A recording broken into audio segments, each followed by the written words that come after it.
Eco Smart Trans гэдэг компани Монгол улсын хилийн бүсэд байгаа газрыг хугацаагүйгээр бараг хувьдаа авсан асуудал байна гэж. Хувийн компанид улсынхаа хилийг өгсөн асуудал ярьж байна. 2025 оны 6 сарын 13-ны өдөр байгаль орчин уур амьсгалын өөрчлөлтийн сайд одон туяа тушаал гаргаж энэ компанид газар ашиглуулах эрхийг өгсөн.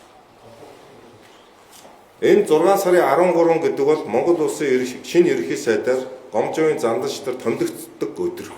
3 жилийн турш газрын зөвшөөрлгүйгээр Монгол улсын хилийг авцсан байсан нүүрсний энэ толгой би бол маф гэж хэлнэ.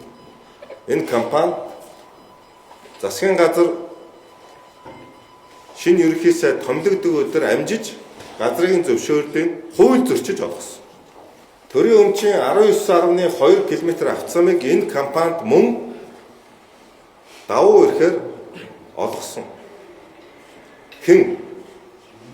Энэ Нэхит гэж хүнийг та нар таньж байна уу? Энэ итгэл. Мөн Өмнөгов аймгийн засаг дарга их бод. За энэ Smart Eco компанид ийм хүч төрж Монгол улсын дархан хилээ зөрчиж засгийн газрын хуралдаанд хилцүүлэхгүйгээр засгийн газрынхаа сүүлийн хурлаар огцорхоосоо өмнө амжиж яаран сандран өгөөсөн зөвшөөрлүүдийн хууль бус энэ шийдвэрүүдийн дэс хэдэн төгрөгийн ашиг олоод байна гэдэг хэн чадвартай ажлын хэсэг тогтоосон.